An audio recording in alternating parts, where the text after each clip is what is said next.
Il est différent, forcément, mais il est là. C'est énorme pour une femme.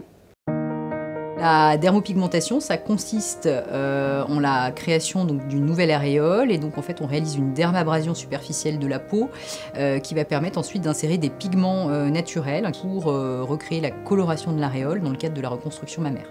Lorsque l'on fait une reconstruction, donc il y a plusieurs étapes, et il manque le fameux trompe-l'œil, et c'est vraiment la finalité quoi, de la reconstruction.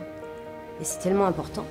Ça peut paraître un détail et finalement ça ne l'est pas du tout parce qu'un sein qui n'a pas d'aréole ne ressemble plus du tout à un sein.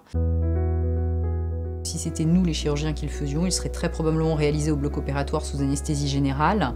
Et que là, le fait que ce soit confié à une infirmière, c'est sur des durées souvent d'1 heure, un temps dédié. Et ça se fait sous anesthésie locale. Et là, la patiente a 1 heure où elle peut également parler avec l'infirmière, se livrer sur la fin de cette reconstruction. On a l'habitude, nous, de côtoyer ces personnes du début, en fait, de l'ablation du sein jusqu'à la fin de la reconstruction. Donc on les connaît bien, on les voit fréquemment, on connaît leur histoire. Déjà, c'est à l'hôpital, c'est une infirmière, c'est quand même toujours médicalisé. En même temps, c'est rassurant.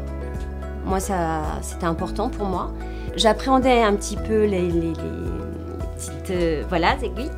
Donc, on est bien préparé, on a une petite crème à mettre avant le geste, donc on ne sent rien.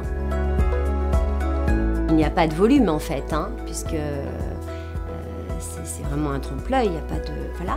Mais visuellement, vous regardez dans votre glace et ça change énormément. Ça vaut le coup de le faire, de continuer. Et c'est une toute petite étape supplémentaire qui aboutit à la conclusion de ce grand parcours.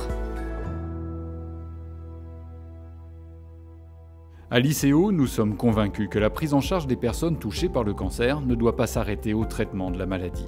Elle doit intégrer l'accompagnement des patients dans leur reconstruction physique comme psychologique. Les femmes ayant supporté une mastectomie doivent pouvoir retrouver cette part de féminité. Pour répondre aux nombreuses demandes, nous développons la dermopigmentation en nous appuyant sur des pigments naturels, stériles et reconnus comme dispositif médical. Pour proposer la meilleure prise en charge, nous nous attachons à former et à certifier nos infirmières. Pour que chacune puisse accéder à une dermopigmentation remboursée à 100%, pour nous permettre de rester à la pointe des dernières innovations, nous avons besoin de vous. Soutenez notre mission d'intérêt collectif, aidez nos patientes.